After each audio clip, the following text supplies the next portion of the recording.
obviously we definitely want to hear about you. But I'm asking all the like geographical and political questions because I kind of want to get a background, right? Because Hmm. I'd love to chat horses with you, but something that would be really interesting to me is how does one like how different the industry is there than here, right? Yeah. Because I know at least in other parts of Europe, it's very, very different. Um, so like we were talking about, you're outside of York now in England and grew up, identify as Irish, and then have obviously moved to England at some point to set up shop. So, have you always been like a horse guy? Were you always interested in horses? Yeah, I started riding when I was a kid. Like my family aren't horsey at all, but for some reason I got riding lessons when I was about 8 years old as a Christmas present, and just kind of got bit by the bug. Um, so I was always riding horses sort of all the way through my teenagers, and I stopped for a while when I was about 16, um, and then I kind of went to university and things like that, and it was after university. I was living in London doing a job I hated and seen a job going as a groom, which is, just looking after horses in other people's horses at the stable. And so I kind of got back into it that way. And yeah, that's kind of what I've done pretty much ever since. So, it was just grunt work. It was all the looking after. You got exercised a Mhm. few, and it was quite it was a big kind of show jumping yard. And so there's a lot of nice horses and stuff there that you got to ride, but I didn't know what I was doing when it came to that type of thing. I kind of, never learned to, you learn to ride, but you never learned how to train a horse or what you should or shouldn't be doing. Like, I had no idea what half the terms were or even how to put a pair of boots on when I first started, It was just, it was all a bit over my head, but I kind of just got bitten by the bug again and really wanted to learn how to train horses at that point. So, um, that's what kind of started me down the road of learning some horsemanship Okay. stuff because that's what made sense to me. A lot of the kind of the lessons I maybe had in the more traditional English style, nothing seemed to connect. You know what I mean? You had one lesson one day and the next one was totally different. It had nothing to do with the time before. You had no idea what you were building towards or why you were trying to do a certain thing. And so that's kind of what got me Mm, searching on my own, and started me down the kind of horsemanship route. gotcha. Interesting. So, So you actually kind of had a use for it. Like that would make sense. You were in a position where you were having trouble, I guess, and you were not getting the answers that you needed. There was no answers. Nothing made sense to me. Do you know what I mean? It was people just did things because they did them. And I was working on it. There was maybe 100 horses on this yard. It was quite a big setup. And anytime there was problems, people just kind of they found a way around the problem. There was never any solving the problem. And I would just see like things from America. I remember one thing really stood out to me. Do you remember that show Unbranded, was it? yeah, yeah, the Yeah. Where, guys go Yep. to where they took the Mustangs Canada, and yeah. Texas A&M guys. And there was a scene in that, and this, to be fair, was a few years after when I was working in London, but there was a scene in that where one of the guys who was helping them train the horses kind of went and seen them off. And so he was on his horse, and then at one point he stops on his horse, and the other horses all go away, and those horses just stood there happy as Larry. And I was thinking that you just don't see that here. That horse would be flipping over trying to get to those other horses. And it's like, how did they get that to happen? So that's kind of what, Hmm. yeah. And so it wasn't so much that I was having problems with. I didn't own any horses. I just dealt with other people's horses. But it was like there's ways, there's better ways of doing things. And discipline doesn't really matter to me. It doesn't matter what. There's just better ways of doing things with horses. Yeah, that makes Yeah. sense because it's one of those things where I kind of grew up in a similar world here on the East Coast and the hunter jumper thing. And you're absolutely right. It was like just a series of treating symptoms, but not ever fixing problems, you know?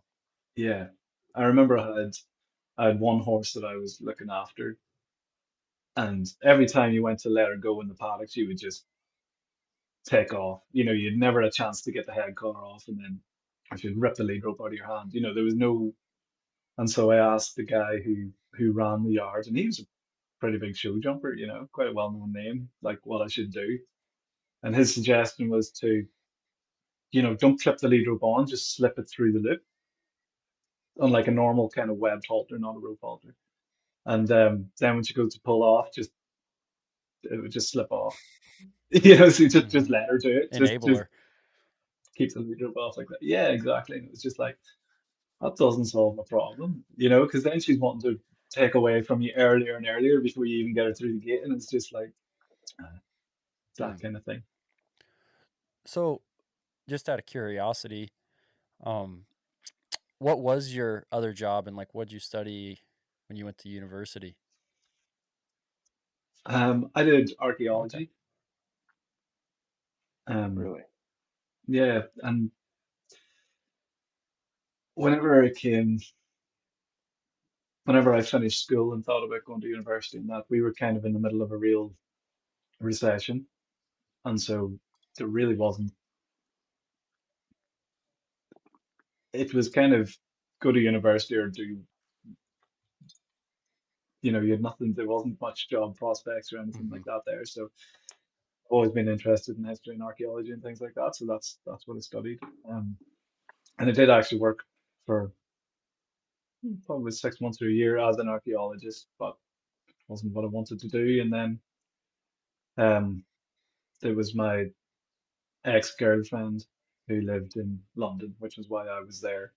And I just had a job for a company, like a factory that was just kind of refurbishing internet routers. Mm-hmm.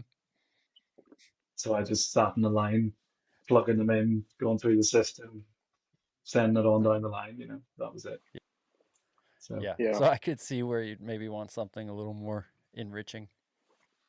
yeah, you weren't earning any money anyway, so you may as well do something that was Yeah. good. Fair enough. Yeah.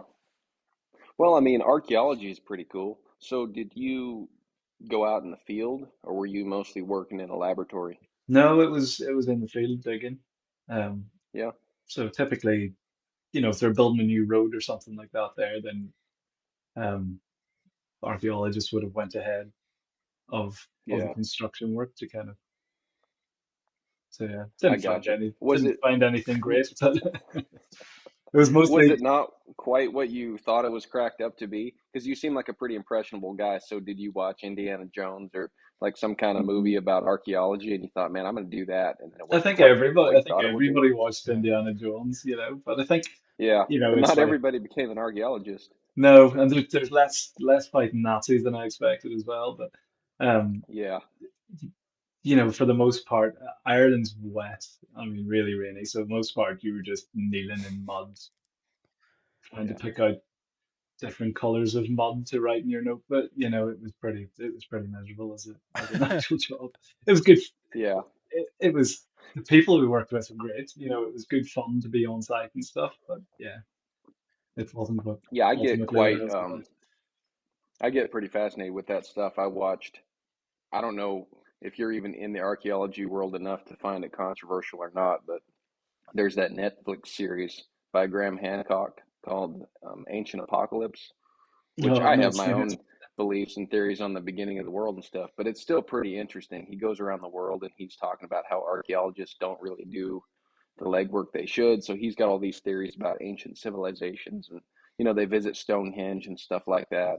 Yeah, And I'm a sucker for conspiracy theories and cool stories and stuff like that. So I could yeah, I could see how it could be really interesting, but then when you were talking about what you actually did in your job, yeah, I'm sure like some afternoon kneeling in the mud, digging up rocks for a construction site, you're probably about ready to be done. Yeah, it's not massively inspiring for the most part. Yeah.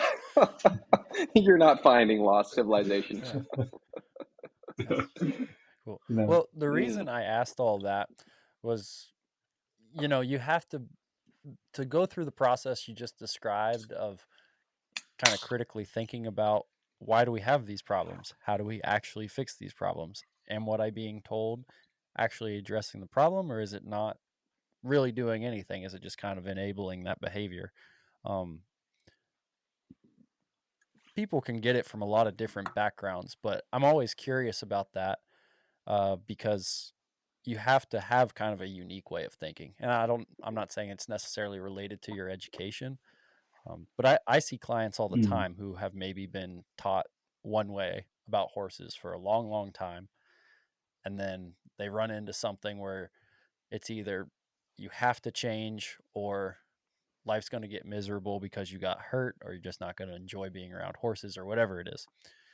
And it's always interesting to hear kind of what their education's been, like what their life circumstances have been, because more often than not, there is something unique. Like, for example, I would say going to school for archaeology is kind of unique compared to the general population, because anyone who's interested enough in that stuff, like, you do have to have some kind of critical thinking skills, right?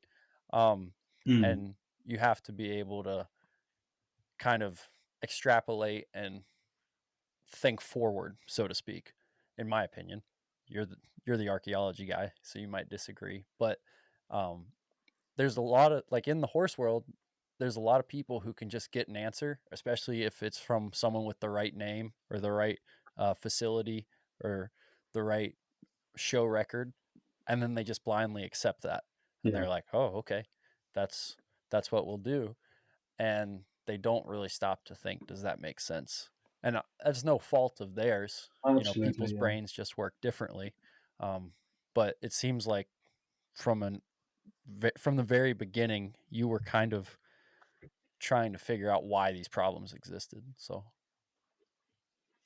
Yeah, and I think, I'm sure if you're kind of got a lot of jumpers and stuff in your area and that's the kind of style of doing things, the reason people will end up coming to you is because there's something they can't just force their way mhm, through. That there's a horse that's come along that's made them have to change and take a different approach because they've tried the stuff, and for whatever reason they're attached to this horse, and so they've got to go and try something different, try a different approach. That's how, and people ultimately end up coming to me is because the normal approach doesn't work. yeah, yeah. Which, I mean, that's almost everyone's story, right? Like, even Ray Hunt, who is in a way like a godfather of a lot of this way of thinking. He's got Mm, that famous story where he had a horse he finally couldn't get along with and had to bring it to Tom Dorrance. So there's yeah, a lot of people that end up in that situation where you're just in a rock in a hard place, and you can either die on your sword or change how you're thinking about things. yeah. Yeah. Cool. So, um, just for more context, Damien, I know I like in your email when you reached out to us, you mentioned how um, you found a bit of a kinship listening to our podcast and the fact that we're, growing our careers and we're younger and we're trying to do this stuff and not everybody does what we do. And you mentioned how, you feel like you're kind of out on your own a lot of times.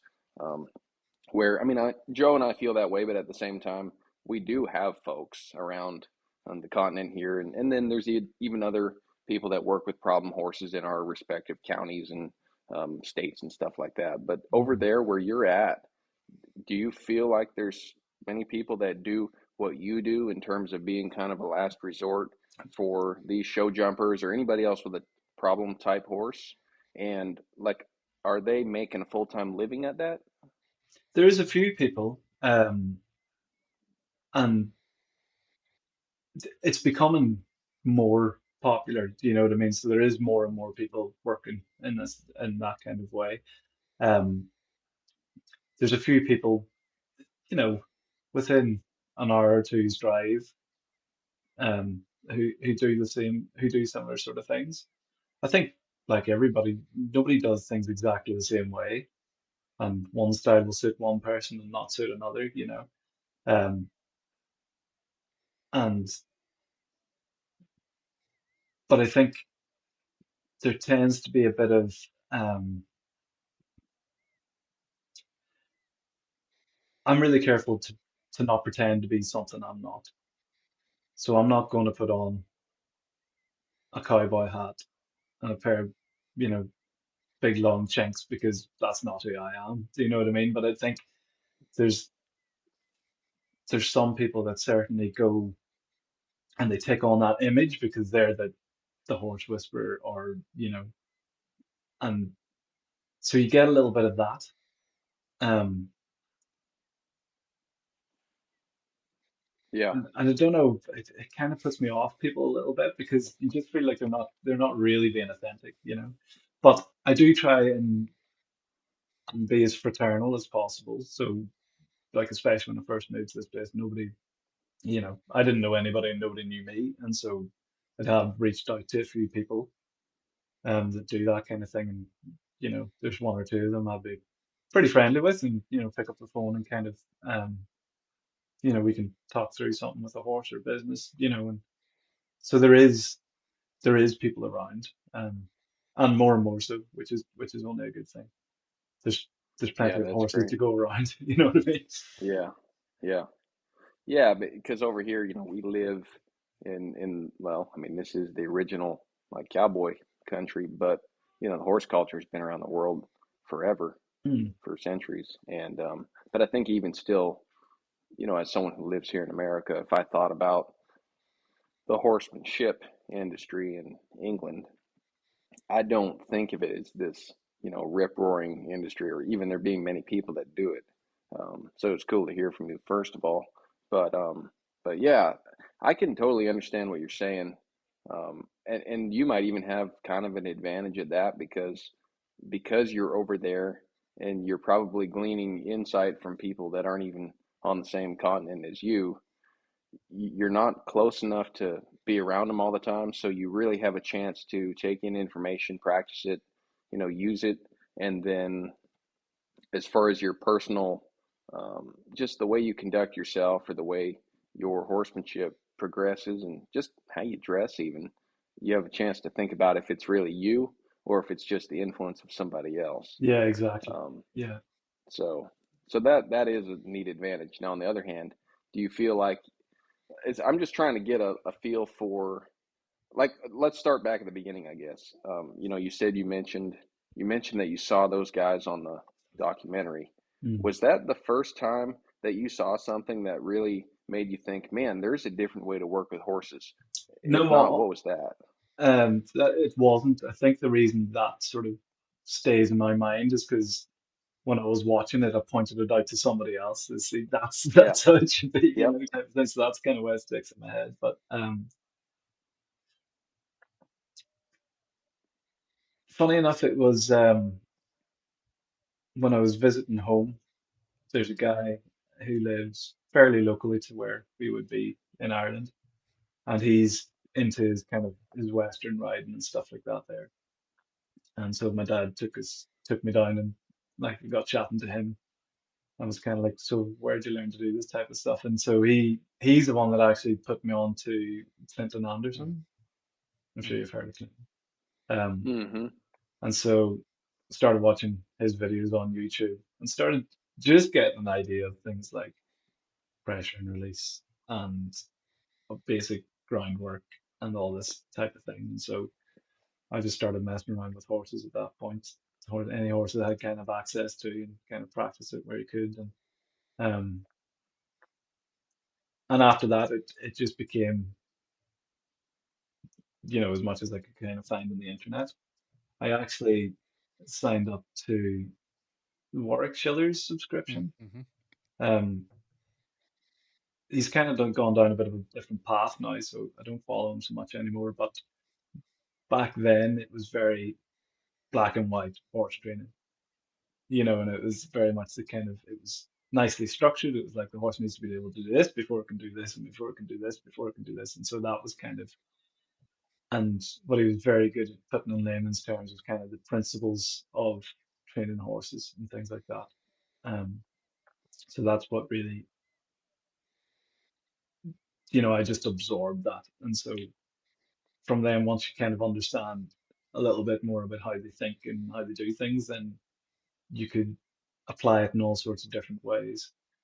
And I always thought what was important because I wanted to train horses, and obviously I'm still on the path to learning better, the more kind of advanced schooling and stuff like that there. But I always figured, well, you can't start in the middle.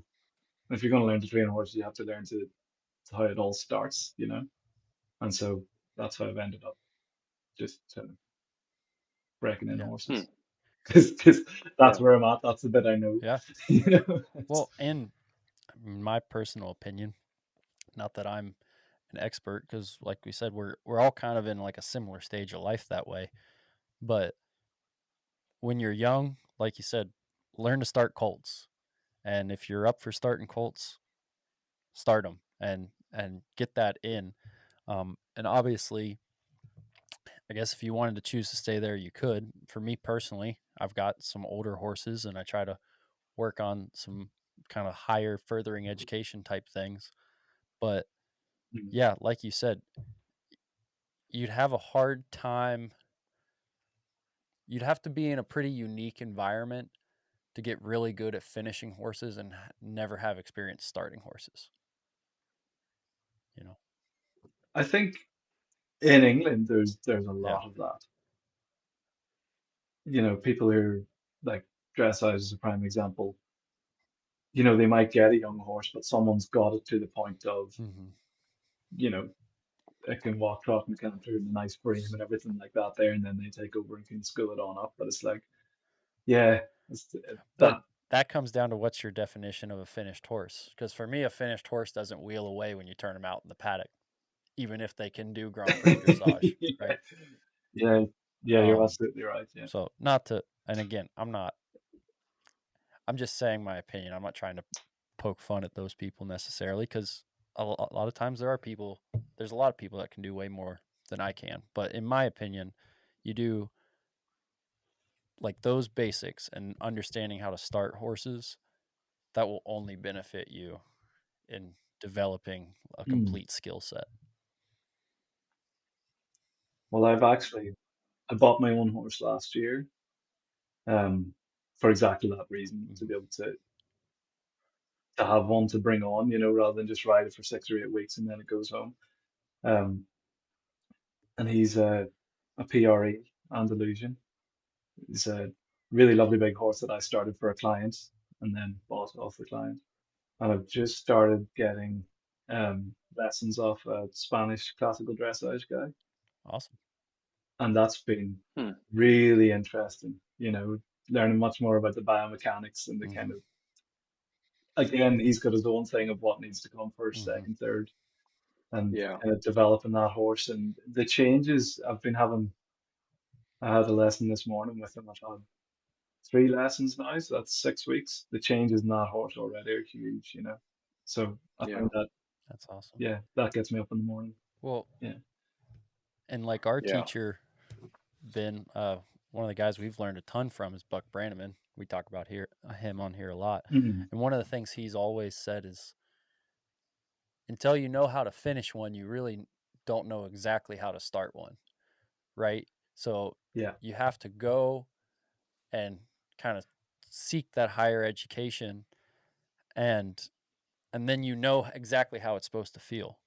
And Yeah. I would wager to say Ben's probably experienced a similar thing where now that I know how like I want those older horses to feel, I can get it on the colts a lot earlier because it's hard to teach something that you've never felt, right?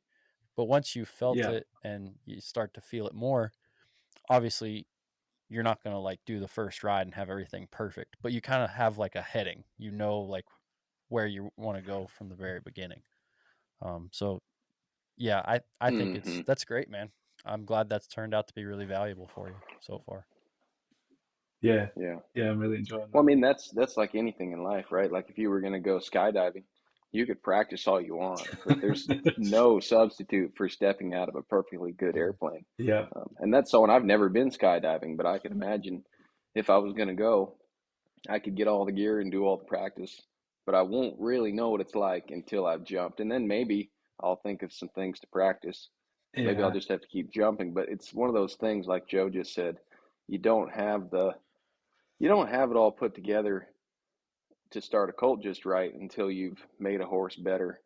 And then the better you make a horse, the better you can start your colt, and then that's going to help you when you get near the end. But listening to you talk about that, Damien, how you experienced that too. People kind of jump the gun, and then they either have someone else train a young horse for them, and then they take over and go show it, at the Grand mm, Prix level, or they raise it themselves and they just kind of, they oversee the training or they do some of it themselves, but they just sort of get to where they can get on the horse's back and then go work on all the advanced maneuvers. And I don't know, I've thought about that a lot because I've met a lot of people that do that. And I think a lot of people have a pretty good heart. They're not trying to do the wrong thing. They want to absolutely. succeed. I mean, they're trying to win, right? They're there to win. So they're not trying to shoot themselves in the back. But I think it's a tragic thing, but it's a mentality that people get into when, especially where they're less informed about horsemanship, they see starting a colt as like colt breaking, and they Mm, see it as kind of barbaric. So they want to kind of just get over that as quickly as possible, and let's do something that's fit for a king. Let's do something that looks pretty, and let's work on something more elevated. And come on now, I'm a prim and proper person, and I want my horse to be prim and proper, and I want to win ribbons. And so, really, yeah, you really can't do anything other than just keep doing a good job with your horsemanship, yeah, and trying to present that to your customers and show them like, hey, I'm all about prim and proper, and really having a horse just tip top, looking great and educated. But you're going to get there a lot faster if you take the same approach with your training. So instead of shying away from this idea that starting colts, or colt breaking as people call it, is messy, it really can be a time to make art and do a mm, beautiful job. And because that's something in the Western world, people don't quite view it the same. Because I think, cowboys and folks in the Western world, to them, the colt breaking's kind of fun, honestly. Like, even if yeah, they don't have a real artful way of starting a colt down, they think it's a lot of fun to get yeah, like bucked around and ride a young horse. So it just lends more to the art side. And so here, you'll have cowboys start colts, and that's their favorite part. Like, we've talked to lots of guys, and that kind of start colts, and they love doing that. They almost don't really want to make finished horses. It's funner to get young colts and show them the ropes and have that yeah. cool experience. Where I think in the English world, a lot of my clients that have jumping horses, they don't talk about it like that. They just talk about winning, which is great. I love winning too.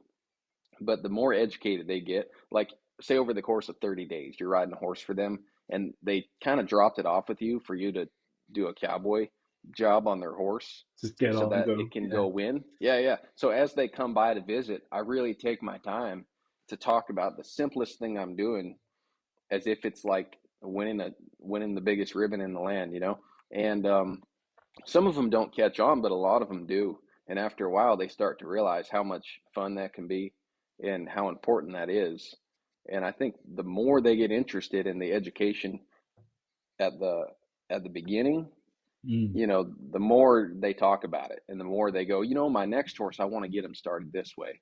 And they're not waiting to like hit some roadblock to try the last ditch effort. They're well, actually interested, and they realize like, oh, that's actually legit education. You're not just bucking my horse out and then I'm going to do all the cool stuff. You're doing the cool stuff now, and we're going to do cool stuff in the middle. And when we win, that'll be cool too. Like, the whole thing is yeah, education. It's not like barbarism and then education. And I think as long as they think it's barbarism, they're going to shy away from it. Anybody would. So then you're going to get people that just want to get on its back and go do, educated stuff. yeah, And so just helping people realize the whole thing is education, and it can all be fun. It can all be great. yeah. And you don't Really, have to look there's stupid when you're breaking a colt. You can actually look like you know what you're doing. Yeah. and really when it comes to education, that first bit is probably one of the most important Mhm. bits. Yeah.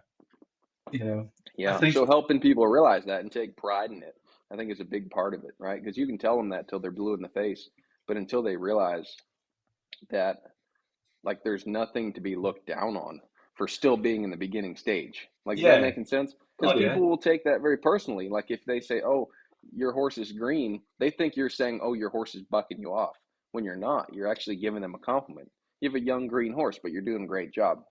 They don't see it the same way. In the Western world, if you show up at a branding and you say, "I've got 2 weeks on him and he's, real green," people think that's awesome because you're doing a good job. Or if you showed up at like a show jumping event and you're like, "Yeah, he's really green and I've hardly ridden him at all."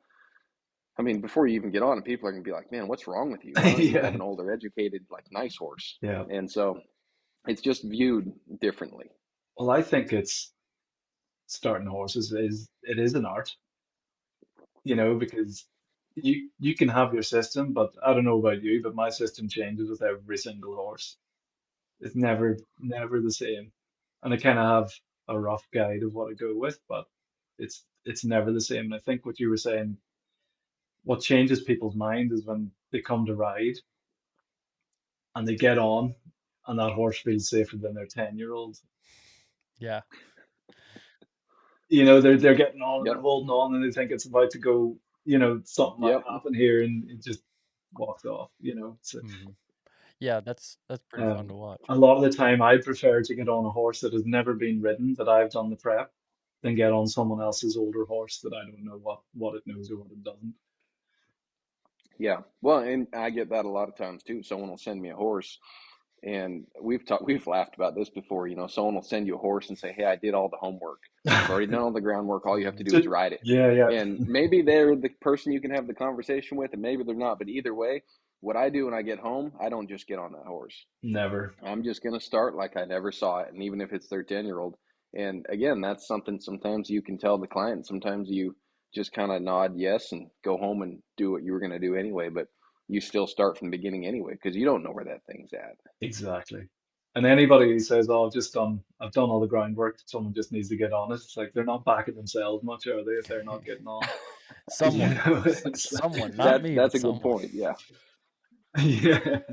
Yeah. So Mm. when when you were talking about all this, and you said you wanted to start getting into this, I assume in the beginning it maybe wasn't starting young horses, it was like just fixing problems, right? Or like fixing older horses? I I don't really know. I've seen a lot of problems, so I suppose it was, how do you make Mhm. that better? Do you Yeah, know what I mean? And I don't honestly particularly want to name as a problem sure. solver. I think if you're a horse trainer, you are a problem Yeah. solver. Otherwise, Mhm. what are you doing? But it's, I'd rather get blank slates to work Right. with all day, every day, than something come in with a problem. But at the same time, that's just the nature of the gig, and you get a name because, but you'll know yourself, you just start at the Yeah. start, don't you? You Well, just, so that was my and often it's just a lack of yeah, that's information. kind of where I was going with that. So, like for me personally, when I first started doing this, I wasn't even full time with the horse training deal yet, but a lot of it there were maybe like one or two blank slates, so to speak. But a lot of it was people kind of at the end of their rope, where it's like you're the third guy who's tried to start him, or he's like a 7 year old, and then out of the blue he just started bucking one day, and stuff like that.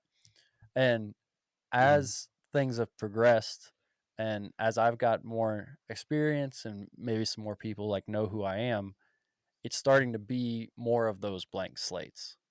You see what I'm saying? Yeah. So, and it might not be that way for everybody, but I definitely could see a path where someone starts with the older horses, even if it's something you've got to completely restart. And then people are kind of finally buying into what you're doing, and then because they're buying into what you're doing, they're willing to give you the blank slate. So was that a transition you saw, or like out the gate you had people who were like, yeah, come start this 2 year old or however old they are? No, it's Yeah. exactly as you say. I think you start fixing things, and then as you get known for that, people start to send you, like, I've got two yearlings in at the moment just for some Hmm. handling. That's great. And they're really nice because they're going to come back in a year and a half and get started, Hmm. and they're going to be you know what you've Mhm. put there, and they're going to be so much quicker to kind of roll along with it. But so yeah, and I am getting more and more of that. Good. But you're also getting 7-year-olds to start. Yeah. Yeah. Yeah. Gotta You love gotta that. find a Yeah. different number for those people to call. Yeah. Yeah. Well, that is a cool question he asked you, Damon, because I had to go through that here. My problem in the beginning was I wasn't going to lie to people. You know, you'll hear those stories. People will tell you how to market your horse business even if you don't have experience. And maybe I would have tried that if someone had told me a good enough marketing strategy, but I didn't have that. And so, I would advertise my business, and I was living in Colorado at the time, and people would, have a horse to start. I had been helping people with horse problems a little bit, but I really hadn't started a colt, like straight up started a colt that had never been messed with. And Hmm. I'd watch a lot of videos and read a lot of books, and but I hadn't quite done it. And so when someone would have a colt to start, they would ask straight up, have you started a colt before? And I'd say no. And they'd say, so what can you do? And I would tell them what I'd been doing, but they would say, so you haven't started a colt? And I'd have to say no because I hadn't. And so what I finally did, and I don't recommend this to anybody, but there was a colt starting competition coming through town, and I was like, I've got to start a colt because I've got to get this Went on to done it in so I front can of tell people everybody. I've got to like cross that bridge, And so I called this colt starting competition, and the guy asked me, he said, so have you started a colt? And I was like, no. He's like, well, that's all right. You can come down anyway. I think you had to pay like $150 to enter. So they didn't care. I think they were game for a little entertainment anyway. And so that was the first real colt I ever started, was in a colt starting competition. And then from then on, I could tell customers I had started a colt. How did it But I go? had to figure out how to bridge that gap, because that was a real problem for me, because I didn't want to lie, but I wanted to have that Yeah. experience so I could, go forward. No, but it went all right. I got it ridden. You know how they say, the good Lord looks out for fools and drunks and cowboys, or you can Absolutely. put Yeah. whoever you want. You could put Ben in there too. That's about how it went. Looking back now, if I did what I did now, I would get bucked off because I didn't Yep. hardly do enough and I pushed the horse way too far. But at the time, this little mare did great, man. Got her Yeah. going. Um, swung on her back, rode her around, went through an obstacle course, drug a log, roped a barrel, walked over a tarp. I mean, stuff I can't even do after 30 days sometimes on colts I get now, but I got it done and didn't make a fool of myself. So I, it all worked out. it is incredible that concept. Like ignorance is bliss. The things you see people get away with, and you think, I would never, I would just get killed, trying to Yeah, do that. I think that's a big part of it. One thing I haven't considered though, and like Joe and I just had a chance to visit about this some because we were together over the last week at somebody's horse clinic, and we were talking about things of more of a feel nature than the physical nature this time. But you know how they say, and you can experience it. When kids ride horses, the horse will do a lot better Hmm. because the kid's not a threat. And sometimes old people, it's the same thing. They'll get along with kind of a stingy horse because they're not a threat. And I Yeah. think it's probably the same when you don't know much and you have a really good heart about this stuff and you're in there trying to start a young horse or help a problem horse. You can get away with quite a bit because what you don't have in knowledge, you make up for in the sense that you're trying to do a good job. Yeah. And it's like you don't know enough to be pissed at the horse. So you're Yeah. just really You're just being you're, earnest. you're kind of a pushover. Yeah, you're just in there trying to get along with him, so you're not a threat. And then as you get further down the road, before you start to learn how to apply your skills with more feel, you can be a bit of a warrior. So even though you might have some great horsemanship skills, you go in there with a little bit too much purpose, and then the horse, is now feeling like you're a threat. Even Mhm. if you're bringing good skills to the table, you're not doing it in a way where you're presenting it with enough feel. And so even though you're more experienced now, you might be having more trouble Yeah. because of the way you're approaching it. I often find that with the first session with a horse, because you're trying to get the measure of the horse and they're trying to get the measure of you, and you're still trying to get something done. And I've found that for a little while, I was sort of starting and getting in arguments with them. And it's like, I need to change how I'm doing this a little bit. And so now my first sessions is very, very chilled out. I just kind of move them around a little bit, sort of show them a bit of personal space, and just sort of get. I try and just be real calm about it, and then the next day they're coming out with a little bit. They kind of want to see what you're up to, as opposed to trying to put the law down right from the get go. Yep, Mm-hmm. absolutely. Leave them wanting more. Absolutely, leave them wanting Mm, more. Yeah, and when you do it the wrong way, you not only don't leave them wanting more, but you leave them Nothing to wanting do with you. a lot less. yeah, They're like, I think I've and had enough of you for Mhm. the next year. yeah, and then you're trying Because to undo Yeah. that, aren't you? Yeah, And like yeah, yeah, when I started, I yeah, could always exactly. tell when I'm worked with a horse for a couple days because about day 3 it was like, well, can't catch him anymore. That was nice while it lasted. They'd walk up to you, but then yeah, I was like, well, we'll set this horse straight. Especially if they were like a Yeah, problem horse and someone told you about all the stuff they did wrong, and you know you got to prove yourself, right? Because you're the new up and coming guy, mm, and you're like, well, I'll show them. I'll get this horse lined out lickety split, and then they're like, nope, want nothing to do with you anymore. yeah, they're very good at. They're humbling creatures. As Absolutely. soon as soon as you think yeah, you've they got a bit of certainly are. something going on, they'll put you back where you belong. That's for Hmm. sure. Yeah. So, when you first got into doing this, like for myself, I like to have a goal. It's probably Hmm. why I got in a lot of trouble getting in arguments with horses because I really had a goal. I knew what I wanted to get done. I just forgot to tell the horse. So he knew I was working at something, but he didn't know what, and probably still doesn't some days. And so in the beginning, for me, the goal was horsemanship. I mean, I Hmm. didn't really think about what or why. There were people like Joe mentioned, Buck, that I trusted and I listened to, and they could have told me to, take my horse to the moon and work on him there, and I would have figured out how to get there, and I would have done it. I would do whatever because I trusted, and that was my goal was to get better horsemanship. And as time has gone on, things kind of have developed for me, and I know more what I want to do with horses. For you in the beginning, did you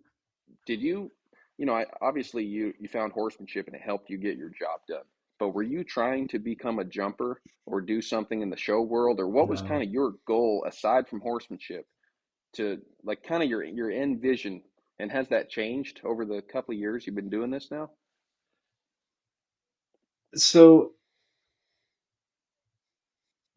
the jobs I had was largely, it was as a groom, looking after the horses, doing exercise and that kind of thing.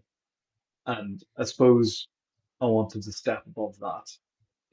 I knew I wanted to train horses, but I've never been much of a competitive person.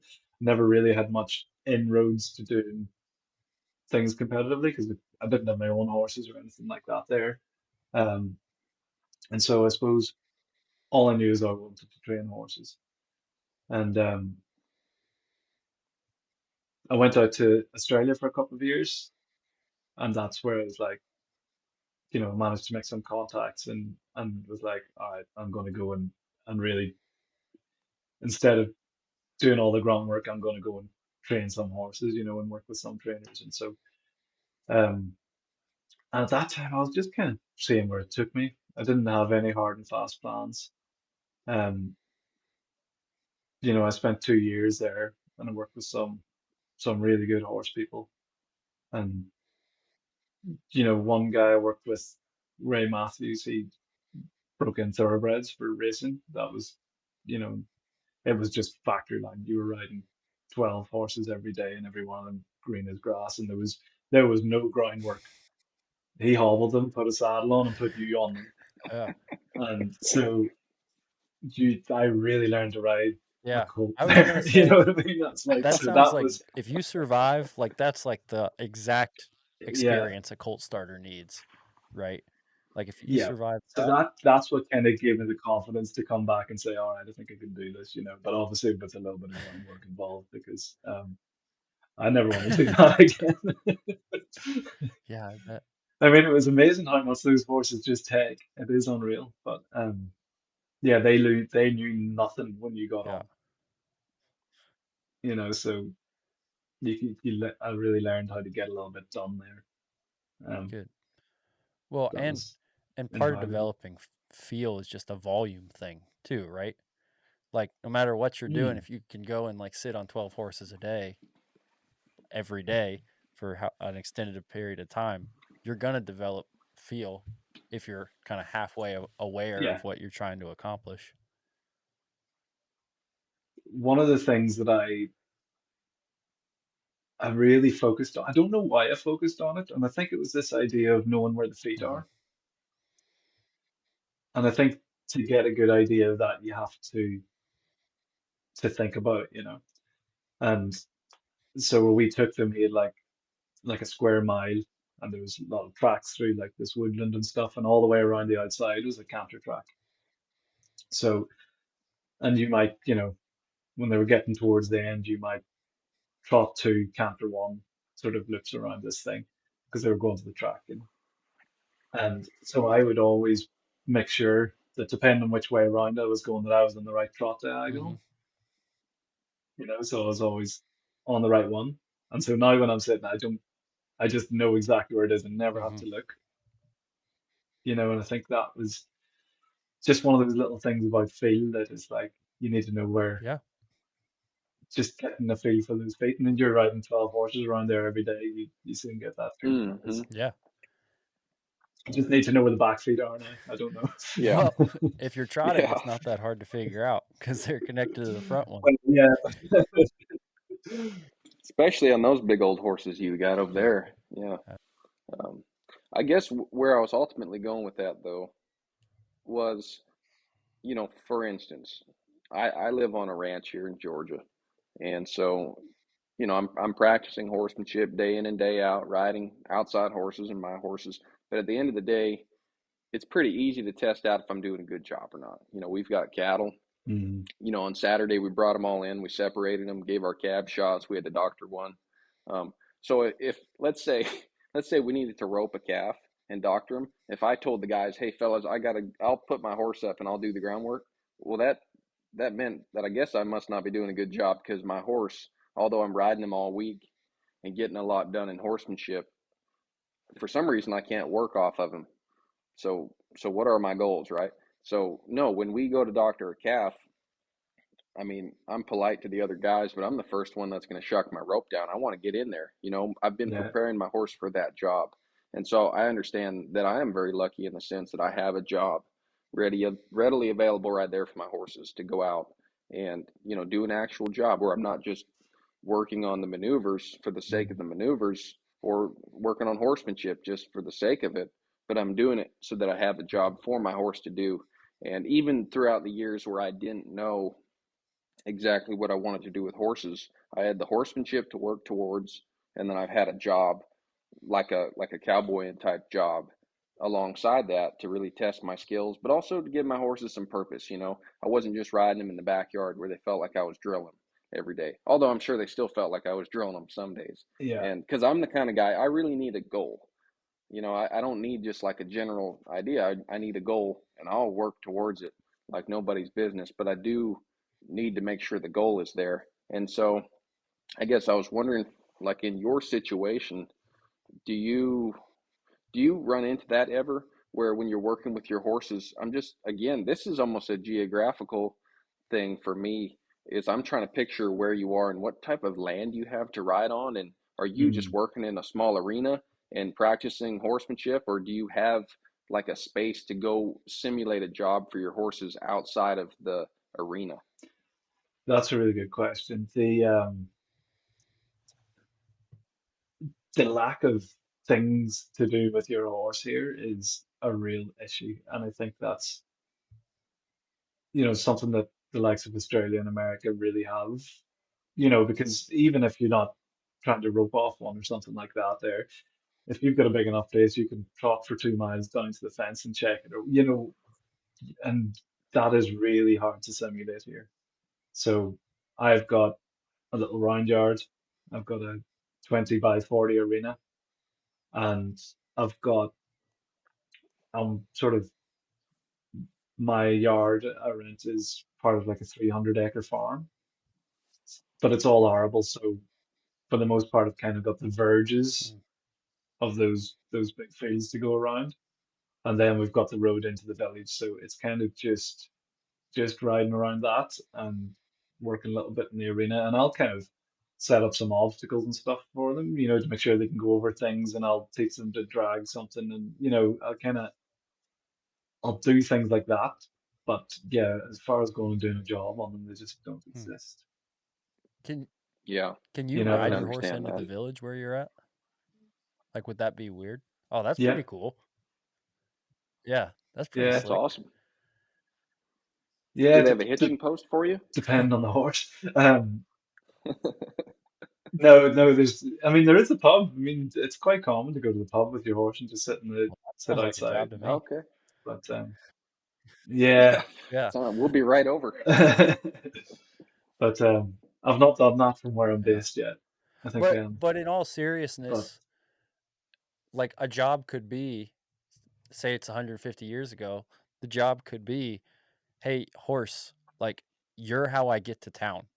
So you need to be able to like ride hmm, into town and stay sane."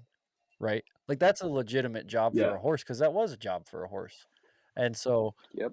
I'm yeah, not yeah, saying like absolutely right. Yeah. take your colt in the middle of Main Street before they're ready, but to me, that's something really cool where if you could get every horse to do that, like you probably got your horses more solid than like 80% of the horses you'll come across, right? Like if you can just ride them Hmm. down the road and like say hi to Bob in front of the pub and then ride back. It's like, well, you have to have a few things going on to be able to do that, right? Yeah, and ultimately that's where I try to get them by the time they Yeah. go home. You know, but man, traffic's tough to Sure. ride in. Yeah. You Well, know, that's the thing. It all depends um, on where you're located there. And y'all's roads aren't too yeah, wide, at least from like the pictures I see. no, no, they're not. And most people are very good, but some people Hmm. really aren't, and maybe don't appreciate that you've got 10 rides on this thing, and Yeah. it's not expecting you come flying up behind it. Yeah. Oh, It's I'm sure. Um, so as far as the horses you're working with, is it kind of a little bit of everything, or have you gotten like in with the jumping people or in with the dressage people or in with the polo people or anything like that? oh, it's a little bit of Yeah. everything. Um, and funny, they kind of seem to come in groups of three. Yeah. You know, like for a little while I've been getting Irish drafts, and then before that I was getting some show ponies, and before that it was Connemara thoroughbreds, and they kind of seem to come in little Hmm. groups. They're where they're quite similar. But no, it's a total mixed bag. I get in everything and Yeah. anyone. I get that. I've run into that a time or two. There was one time I had like I think the farrier was there and I had a bunch of horses tied up. And like every outside horse I had at the barn was some kind of draft cross. And I was like what kind of outfit are we running here? These things are massive. Like we barely had room to like put anything. Specialized. Yeah, I've got a big Irish draft in at the minute, and she's just coming 7, and she's so wide. And when we're starting, you're just like, Jesus, I just wish I had it 4 years ago. Yeah. It's So like that horse, for instance, what are they planning to do with that horse? nothing in particular. Oh, It's just a horse to okay. ride. They'll Well, that's what probably, I'm wondering. Like, Like a like where are ride they in the going to ride? arena. If you're a horse trainer and you don't even have that much room to ride, where do they yeah, ride? you know, the, there's bridleways here, which are kind of scattered through the country where, they're, I mean, they're public use. Anybody can go on them, but they're specifically kind of, horses have kind of right away on these. Um, so, people just either ride in the arena or they go hacking, so they Okay, just ride out. Um, that's pretty cool. Yeah. but that's kind of, well, you call it trail riding. That's essentially what it is. Um, Yeah. Yeah. that's what people do. And they normally do a mix of both, and they might take it to a dressage competition Mm. one day or do a little bit of jumping. You know, So do you know if you have any Western type competitions going on near you in terms of like any sort of cutting or reining or roping or there's anything like that? there's the WES, um, Western Equitation Society, that does shows and stuff like that.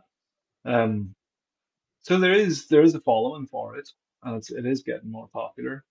Um, and I know there is a few pretty good reiners kind of darted around the country. It's kind of getting more popular from what I see. Um, but people ask me if I ride Western, and I don't. I don't. I just I ride in an Australian stock saddle because it goes on most horses and it kind of holds on to you a little bit on those greener Hmm. horses, and I've kind of gotten used to riding that. And I suppose a lot of my kind of training principles come from more Western stuff, but I don't ride specifically English or Western. I just ride, if that makes sense. Hmm. Yeah, yeah. Do you have one of those Australian stock saddles that has a little horn on it, No, it doesn't or have a not? horn. Good. Doesn't have a horn. Okay. Yeah, those horns are kind of dumb, right? They don't. You can't even Well, galley a rope around it's those, a right? it's a little bit like, well, decide what you're going to Yeah. be. It's Yeah, I know they're a little that weird just looking. looks like something there to hurt you if it goes wrong. Yeah. That's like, Yeah. Yeah. I've got a couple of those Australian stock saddles, and I'll put people like if I have an English client, I'll put them. Which mm, I don't know why. I think it's a completely mental thing for them because like the one I have, it's like if you took the polys off of it and put a Wade horn on it, it's literally just a Wade saddle. Like it looks exactly like a Western saddle, yeah, but somehow not having the horn on it, that like psychologically for them for whatever reason. Like you put them in a Western saddle and they're like, "Oh, I can't ride. This feels so weird." Da da da. And you put them in the Australian stock saddle, which literally has fenders, and mine even has like the big 5-inch like stirrups on it. But they're like, "Yeah, yeah, yeah, this mine too. this Yeah, feels better." And I'm like, "All right, well, to each your own." So I already had one of those from playing polo cross. So I was every now and then I'll yeah, they're popular in yeah. polo cross. Well, Yeah. I mean, if I didn't have a Wade saddle, that'd probably be like you could. I've done a couple first rides in mine, even when I got a bunch of Colts in at the same time, and I didn't have enough Western Mm, saddles, but I wanted to just saddle all the Colts, and like I was like, we're just gonna ride everybody today. Um, and I mean, yeah, you got to be doing some work to come out of one of those things. In a lot of ways, they lock you in yeah. better than better than a Wade saddle, unless you've got like a set of bucking rolls or something on it. But yeah, no, they're Yeah. great saddles if you get like a well made one. And like I said, you kind of got to want to come out of it. Like they get you on there. Mm, yeah, yeah, they do. They love you a Yeah, little bit. It's yeah, cool. So with Huh. that, like your PRE, for example, like do you ride him in that, or have you like put a dressage saddle on him for this kind of classical dressage? no, I Okay, ride him in that. cool. Yeah, I ride him in that. I haven't splashed out on the dressage saddle yeah, yet. fair enough. Well, you But hang around. the guy, he seems perfectly happy with it, because I ride in split reins in the stock saddle, and he's thinking, I think the first time he didn't know what I was Yeah, doing, but he's happy with how the saddle yeah, fits, and as long as I can do the job with the reins, he doesn't yeah, care. So I'm not going showing anytime yeah. soon. Yeah, yeah. But with that horse specifically, do you have a goal for him eventually that you may show him or do something with him? I would quite like to get into working equitation with him, um, because he's built to do a job. He's Hmm. that kind of horse. He's very, very busy-minded, very sensitive. And actually, what I really want him for is to be able to work the young horses off them and maybe, pony them out so they get to see a bit of, you can kind of take them places before you ride them out. And so I want him for that job. But at the moment, I wouldn't try it on him yet. You know, he's I don't know how it would go Yeah. down. Yeah. Oh, that's a great Mhm. job for a horse. I Get them think starting other horses. yeah, and In then my fact, if horse you has ever, I enjoyed think, what we were talking about. yeah, now that so I went and played polo cross with Joe one time so far, and he's Mm, played a bit more than I have. But my biggest takeaway from that was like playing polo cross was like playing rugby on the back of a horse, and with a bunch of angry ladies with big old horses, and they're not afraid to run you over. And I think in the future, if I was going to get a horse ready to go play polo cross, I would start some Mhm. colts off him, roping other horses and mm, chasing them and stopping and getting them not only to where they were way more with me and not with the other horses. But then yeah, also you would take care of all kinds of things like horses kicking at you and running into you and yeah, then you would have your flag and your rope and all that stuff and maybe even carry around a polo cross um, racket a little bit. But that was one thing I noticed is you can do a lot of different kind of riding. But man, when you're playing a game where other horses are coming right at you or you're running right up to them and then you're throwing this ball around and waving a stick and I mean it's like you can have roped on that horse before successfully, and polo cross is a he's not whole different prepared. animal. Yeah, Not prepared at all, so I think that's one thing that would help a ton. Start a bunch of colts on that horse, yeah, almost like a pickup horse. I don't know if you guys have rodeo over there, but I'm sure you've been to one or watched a bunch. But over here, I'm not saying they're the best horsemen on earth, but the guys that go in there like after they ride rough stock. So hmm, guys will ride buck and broncs or bulls. Once they come off, or sometimes they'll come off right onto the pickup man's horse. yeah, Those are some pretty solid horses because they have been, kicked and run into by bulls, and they're expected to get up there and save the guy and get him off the bucking animal or pick him up out of the arena and take him to safety. yeah. They've And got to be though, yeah, pretty hardy. that'd be a Yeah, great horse to take to a polo cross tournament, but it's got to be pretty hardy to do that job and yeah, keep a level Yeah. head. Y yeah. I played a little bit of polo cross, only messing around. Never played in a match or anything like that. There, just before Christmas, I went down to a guy um down south, Jason Webb. He's a big polo cross player. He starts a lot of horses and stuff, and he does it with all the breakers. Mhm. They all play a little bit of polo cross before they Yeah. go home, Well, I could see how that'd because be we say useful. just yeah, and then you know something about it as well. When you stop thinking about the horse and just try to get something done, I don't know, it changes the dynamic a Yeah. little bit. You kind of the horses just have to put up with it a little bit, and you stop worrying Yeah. about it so much. You And stop yeah, micromanaging I think too, it's pretty in my valuable. experience. I stopped Yeah, micromanaging. you just like go Mhm. there, and yeah. Yeah, it's a very similar experience to me when, like, you go to gather cattle on a colt for the first time, and it's like, well, hey, it's not about, like, you and me sitting here in the arena anymore. It's about, like, we actually need to get to that point. And the other thing too, it's one thing to stick and ball by yourself, but, like, with the cattle or if you're actually playing, like, throwing around with another person, polo cross, it's like there's kind of an element of promptness to it, right? You're not sitting there Hmm. like when you're starting colts, it's like, all right, I'm going to offer this and then we got all day and you're just going to be patient, right? And that's really important when horses are learning. But as things progress, it's like, no, we actually need to be timely about this, right?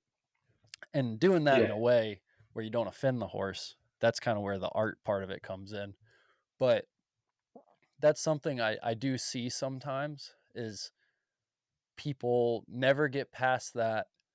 Well, I'll like set it up and let the horse learn. Well, it's like, hey, we've been doing this with, Susie here for the last 2 years. So like Susie knows how to back up now. So when you ask Susie to back up, it needs to be a little more prompt, right? And Hmm. sometimes and maybe they don't want to push the envelope or they want to stay this side of trouble and all that good stuff. Um, but to really kind of take horses to that next level of dependability, having something like polo cross or working cattle or roping where it's like I actually need your feet like right there, like now. Like we can't have a Yeah. conversation about this because hopefully I've done my job in showing you the right way, and now we got to be prompt about it. And that to Hmm. me changes a lot of horses. So Yeah, I think they do a lot of growing up in those Hmm. scenarios. And I think it's, as you say, you're not micromanaging, you're just, you've got the goal in mind and you're saying there Hmm. now. And I think that's really important when it comes to training horses. It's like, okay, there's the education part where you're teaching them to go, and then there's the bit where I need you to move right now. Yeah. And then that's the bit that ultimately will get you out of trouble or get you into trouble. You know, if the horse isn't going to respond when you say Hmm. right now. So I think having those experiences is really, really good Yeah. for them. Yeah. Absolutely. Yeah. I mean, not that you came on here to get advice from us, but to me, if I was in your situation where I didn't have like cattle and roping and stuff like that, but I was still starting colts and working on them. I'd maybe hang out with those like polo cross guys some, not because I necessarily would want to play polo cross, but just having those people, and you can do the same thing with polo, right? But like those scenarios where there's like a real goal, and and the other thing people don't talk about, it's different than a dressage test, right? Because it's not like let me prepare the horse three Mm. strides out for this transition. It's like no, the ball went over here, so we've got a transition right now. So it's really like to do a Yeah, dressage test well, your horse has to be feeling back to you, but you can kind of, I don't know if cheat's the right word, but you can like stack the deck a little bit, right? To they like, all right, prepare for this, prepare for this, prepare for this, and you got to have that. But yeah, just anything where it's like, all right, horse, we have a goal, and just be with me and just feel back to me, and that's all your job is right now. Anything like that, oh my gosh, it's really valuable, and it was something I didn't have for a long time, kind of being in the like pony club type world, because there wasn't really yeah, anything like that yeah, until you got into cattle or polo cross, something something where timing was more important. yeah, yeah. I've been since being down there just before Christmas. I've it's in my head about Cool. polo cross, you know. So kind of I Yeah. do want to get into it, That's but cool, just man. yeah, um, Yeah. it's very good Um, fun. so not the we're not trying to get into your books or anything, but like I said, I'd be curious to see how the industry differs. You spent that time in Australia Mm. and then you came back to the US, or sorry, to the UK. What did you have to do in terms of besides preparing your skill set to really get set up to where you could do this for a living?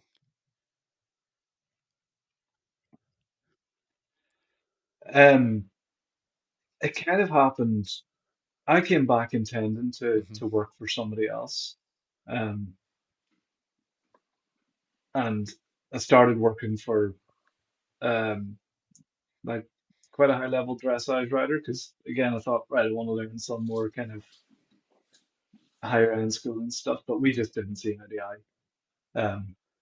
So kind of went my own way, and then I came down to York because my now wife was doing her master's degree in York, and then COVID hit and everything locked down, and so again I got a Oh, job okay. working in a factory. Just to kind of make ends meet. And so when the restrictions started lifting and stuff, I just put it out on Facebook and just offering my services. And for a long time, Hmm. just drove around to people and kind of got busy enough to where I could leave the factory and do it kind of full time. And then I hired just a few stables, just two stables at a bigger yard. And kind of when it was getting busy enough, kind of made the jump to hiring this yard with it's got 9 stables Gotcha. and it's all to myself, you know. So it's just been a gradual build, you know, and now I've kind of got the yard and Yeah. that's I just want to keep it Now, humming now just to and just do some keep the horses going. translating, when you say stables, you mean like stalls? Okay, Yeah. gotcha. And then when you say you hired them, You're leasing that. You're renting that basically. Yeah. Okay.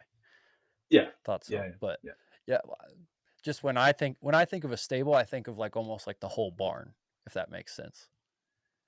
So when you said yeah. Okay, yeah. No, yeah, the yeah, when stable you is the said two individual. stables, I was like, man, this guy really he got Two two barns stables. right off the bat. Like he really hit the barn run or hit the ground running. That's awesome. No, But okay, cool. no, it's been pretty gradual, but Yeah. it's only been a few I mean, that years, so sounds I'm phenomenal, man. I'm reasonably on track. Yeah, it sounds awesome. Mm. Um, and So I've just got a business coach recently, um, because I've kind of just stumbled my way to where I am. I don't have many systems in place or, any, and you kind of go through phases of a mhm, little bit of a feast or a famine. Hmm. Like at the minute I'm flat out, but then mhm. it could just drop off again. And so I'm looking to sort of get that more reliable sort of flow. So I've just got a business coach, so I've been working a lot more on the business side of things, which has been Okay. interesting and eye-opening. Could you talk just a little bit about that? That's kind of interesting. And is that business coach from the horse world or from just totally outside of it? Um, Funny enough, he's from the hospitality world, but he is a certified business coach, and his daughter, who's in Scotland, does the same thing as I do. Okay. She takes in horses for training and starting. So he's got a real understanding of the industry, which I think is, yeah, it's quite a niche industry, and I don't think it fits the boxes as easily as sort of miscellaneous business do. So it's good to have someone who really does understand what it is exactly you do and what the requirements are.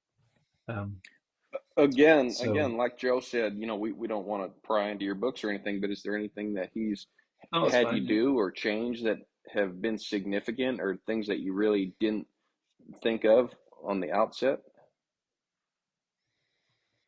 Um, I suppose one of the things he's got me thinking about at the moment is I need to change my name because it wants to be more visible on Google. So one of the things I'm in the process of doing is setting up a proper Google business profile account to where I'll appear on Google and things like that. But the name needs to change to sort of be more to say something about the area that I'm in. Mm-hmm. So I'm kind of having to think my way through that. And other than that, it's kind of the obvious stuff. You need to be posting on social media pretty regularly, and that's kind of the most useful thing about him is I have to be accountable to him. So I have a meeting with him every 2 weeks, and I need to have posted on Facebook. And I'm sure you probably know that when you're busy, you stop posting because you're busy, and then when you suddenly get quiet, then you post, and because you're posting, you get busy. So it's about just that sort of continual posting. And the other thing he said is that I have to be in front of the camera more, as opposed to, I'll set up a camera when I'm working with a horse or something, but I'll never Mhm. talk to it or anything like that. So I've been getting a little bit more comfortable with standing there talking to So his he's phone. helping you more with promoting your business. Is he helping you with like managing Yeah, your income and scheduling clients and stuff like that? And also, I don't know, but do you guys have to set up an LLC if you're Or some sort of if you business have a license. legally, recognized business there? um, so he is helping me with that side of things Oh, okay. too. But it's only been the past.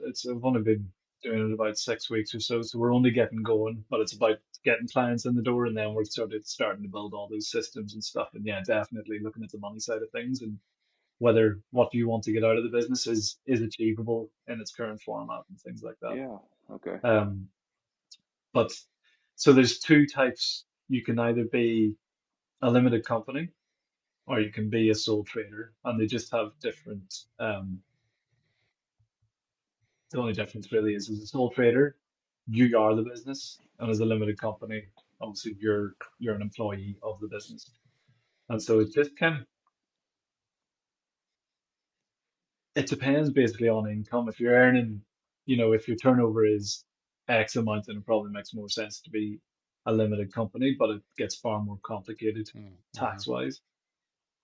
But for where I'm at right now, sole trader kind of makes sense. So it's just I just file. my taxes at the end of the year. That's kind of just how that works. It's just much more simplistic, Yeah. especially when it's just yourself. Yeah, yeah. Do you carry any kind of equine insurance? Mm, Yeah. yeah, Is absolutely. it, did they kind of Um, jab you over there, or is it pretty decent? Funny enough, it was just renewed, and the company I got it through more than doubled Oh it. man. But I did a bit of shopping around and managed to get it cheaper. But yeah, um, yeah, it is. It's steep. It's really steep. But you'd be Yeah. insane not to have it, you know. Yeah, no, I can understand that. Oh, good deal. So I don't know. I got some income protection insurance as well because it only takes you only have to come off one horse to you not be able to Oh, work yeah. for a little while, and that can really affect you. So I try to make sure I'm covering my bases even if I'm a Yeah. bit poor for it. Yeah. That's probably why. Yeah. Probably wise. That seems to be, I guess not every, maybe I'm just saying this because I don't think I'm that great at it. Um, that was like the big learning curve for me was the business stuff and the insurance. And Mm. funny enough, I just here a couple weeks ago got told kind of a similar thing to what you were told, I guess, where it's like you need to work on your Google business profile. Like that's like the hot new thing, right? And you need to get that up to date. And obviously, there's a lot of freedom and a lot of joy I get from owning my own business. But sometimes I'm like, man, wish I could just get up in the morning and saddle horses and like not have to think about this other stuff. I know. And for me, it's even just messages and calls you get, and kind of you don't have time through the day because you say you're riding horses, and then you get home and you sit down, and then you spend the next hour and a half getting back to people and trying to organize things, and it's yeah, it's hard work. And I think there's a lot of people who are very good with Yep. horses but are crap at business. And I think, and this is the reason I got this, guys, because I want to be good at the business side as It's well, not because sustainable. otherwise Yeah. you're Yeah. just gonna no, and you're Yep. just gonna end up broke. Yeah. Yeah. Well, I think it's really smart you got a business coach because a lot of people, it just becomes kind of a cycle, a vicious cycle because Mm. people see other folks who are struggling at making the horse business work, so they assume that's going to happen to them as well. And then even worse, they go and learn from those people who are failing in the horse industry. So that's why when you tell somebody, like if There's you tell almost your in-laws, for instance, you work with horses, and they're like, "Oh, that must be cool, but I bet that's hard." And that's because it's kind of become the mentality that if you train horses and own your own business, you have to be broke and it's really hard for some reason. Whereas like getting that advice from the there's almost outside is really smart because those people can look at it totally objectively and maybe find areas where you can yeah. change. And there's probably some things where you'll say, no, that's kind of an ethics thing, or horses are different in this instance where I can't do that. But they'll have a lot of good advice in other areas. Yeah, absolutely. And I think for some reason there's that culture in the horse world of who can work the hardest for the least amount of Yeah. money. I don't quite I understand it. Um, but I've got no interest in not being able to earn a good. decent living out of this. Good. You know? Yeah. I think it's almost a rural sentiment too. You know what I mean? Because like farmers and ranchers are the same way. Like people our age who are farming and ranching, like they get told the same thing where it's like, well, that might be good, but it's a hard life and you're just going to be poor forever. And and there is like this almost like martyrdom to it Mm. where it's like this is my like humble life uh that I'm just kind of been sentenced to. Um which again, it's good to be humble and have all those like good work ethic values, but to just write it off as you can't make any money is not a healthy way to look at it. No, and I think that's actually something that needs to change in the industry as well, is, you know, the prices people charge are not enough for like the time you spend with that horse, the skill set you need to have.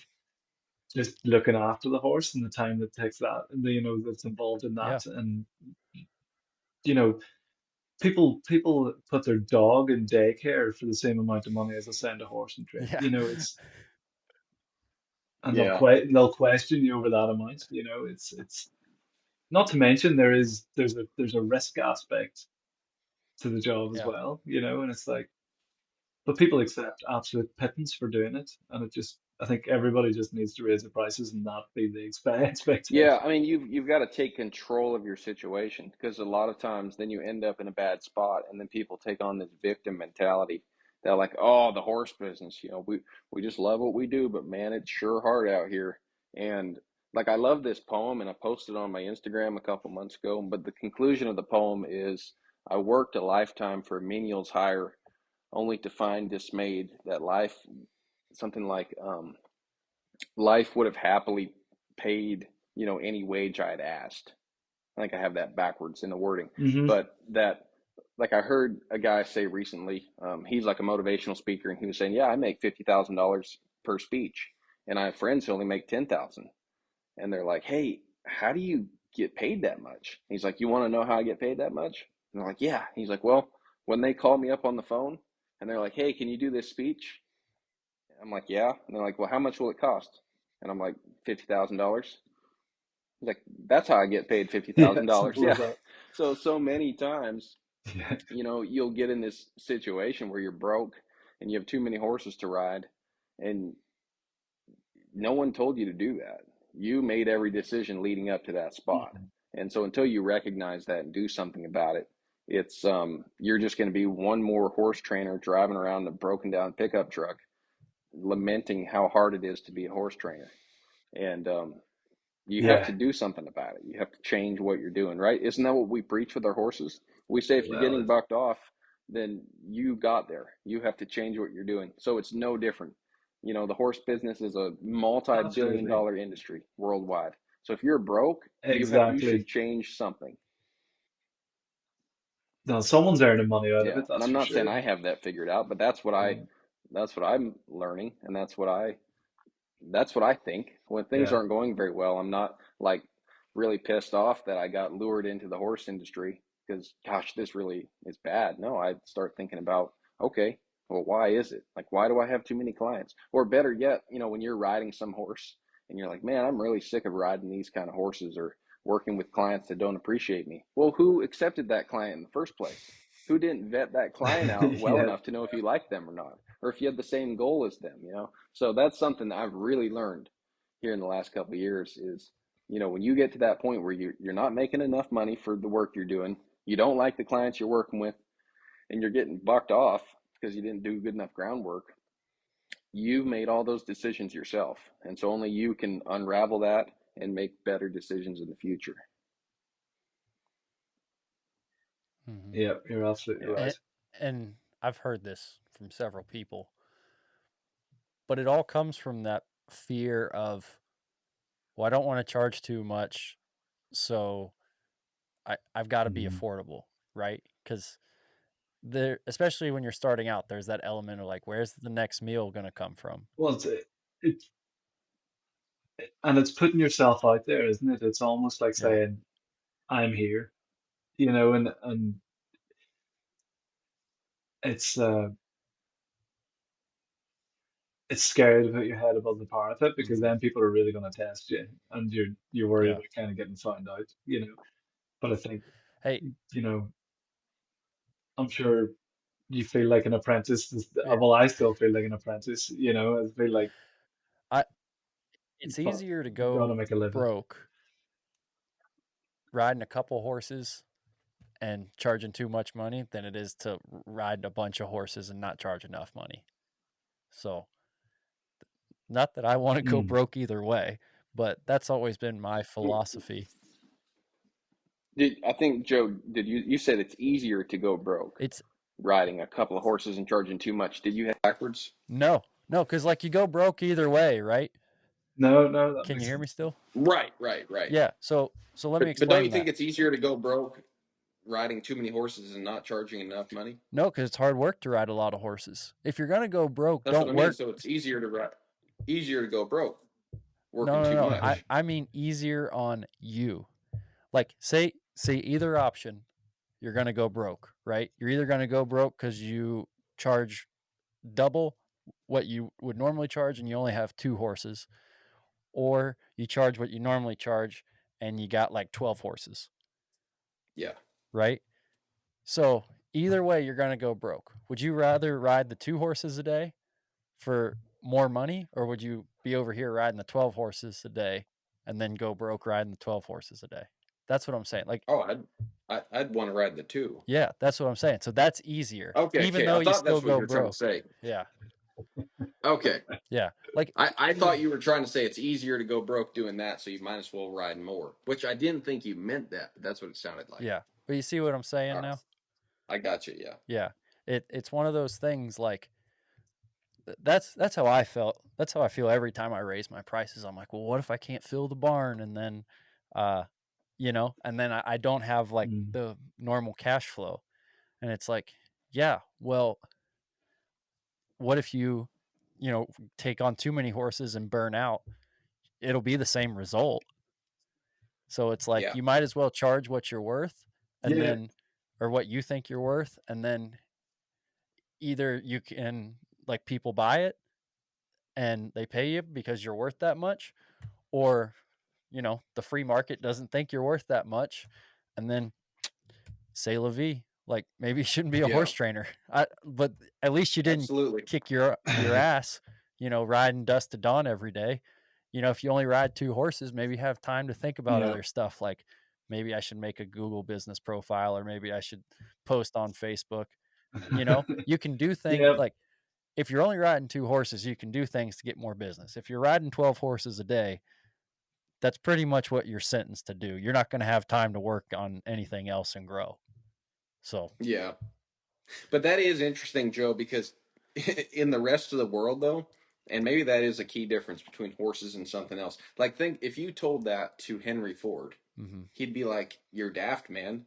I mean, I figured out how to make way more cars and sell them for a quarter of the price to the point where my employees could buy them, and I became the largest auto manufacturer in history at the time." mhm. Now with horses, if you try to take on 20 horses and charge less, and you're like, "Hey, I've got more horses and I'm charging a little less, but man, I've got more all the time, so I'm making lots of money." Well, you still have to do all the work, so it's like the complete opposite Henry from Yeah, Ford didn't have to build from them the all. uh, Yeah. from the effect, like the yeah. Ford effect.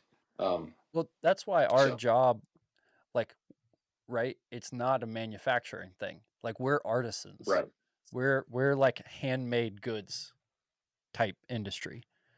Um, because and at least in the US, I don't know about over there. At least in the US, there are a couple places that are like horse factories because, so and so's got a system down and they've got all Mm. these people.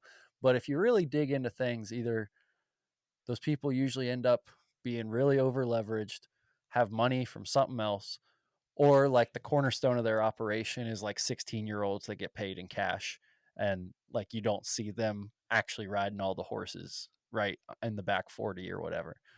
Um, Mm. so that's how I've tried to look at it. And I'm not trying to be on a soapbox or anything, but I I think for what the three of us do, you should look at it the same way as someone who makes like custom jewelry or is like a high-end saddle maker or something like that. Like you're going to grow your business through the quality of what you produce, not from the quantity of what you produce. yeah, yeah.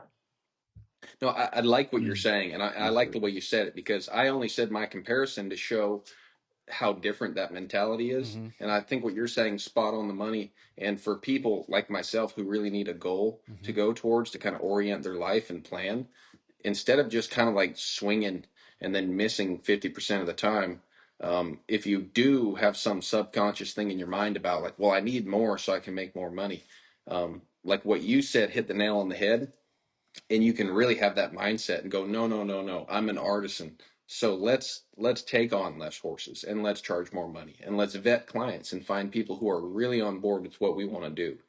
And then, not only are you just kind of like, well, I don't know, like this month was better than last month, so I wonder what was different. No, you're not wondering anymore. you have a goal, and then even if times are a little bit hard, you're still working towards this goal that I'm going to be a horseman with impeccable quality and do the best I can by my clients and have a few less maybe, but charge a little bit more, and like you have a goal, you're going in a certain direction versus just like, well, last month I had 12 horses and this month I have four, and sometimes things go well and sometimes things don't.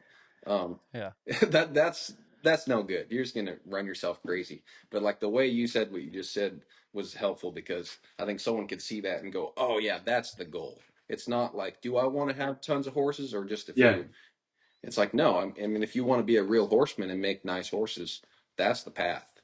Is hone your skill, hone your client base, respect your work, charge enough money for it, Mhm. and you'll be successful. You'll be able to write your ticket all day long. Mhm. Well, I don't know if you've ever found when you get above a certain number of horses, you end up riding one thinking about the Yep. next, Yep. because you're just kind of going through, and that's, you Mhm. want to avoid that.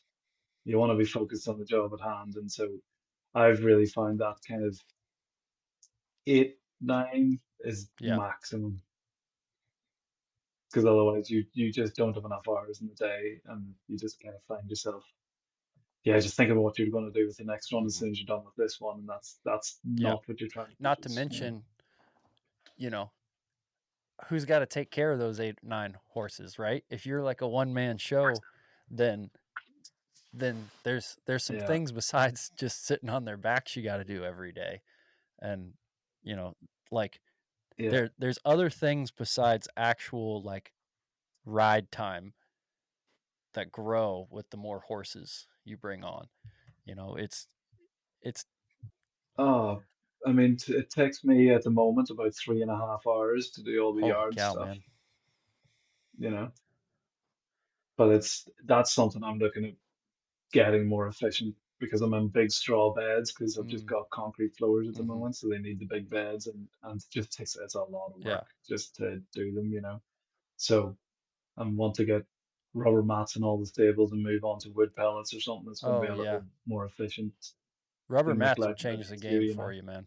because yeah, yeah, but it's just getting the cash together to I go, get it. right, we're doing it, I but get it. it's like, but hopefully in the next month I'm going to make that move, because I am sick of the length of time Yeah. it takes to do all those stables.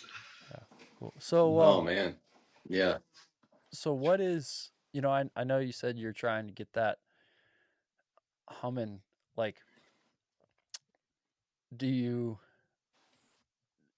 do you have a goal for the business in terms of, you said you don't really have a niche. I mean, maybe you don't want a niche. Maybe you just want to be like, hey, this is the guy. Like if you want Colt started, but like for example, I know some guys when you talk to them, some guys are like, man, I want to be like a 30-day guy or however long it is. Like I want to be the Colt starter. And then other people you talk to them and they're like, I'd like to grow my Mm. program to where I have your horse for like a couple years. And then at the end of it, it comes out and you've got this beautiful like finished horse that you can really enjoy, um, because that's what they like. Like, do you have any sort of direction on what you want it to become right now, or are you just kind of in the like, I want to grow and then see what's possible type thing? Yeah, I mean, for the past few years, getting to where I am now That's great. was the goal. That's awesome. Yeah.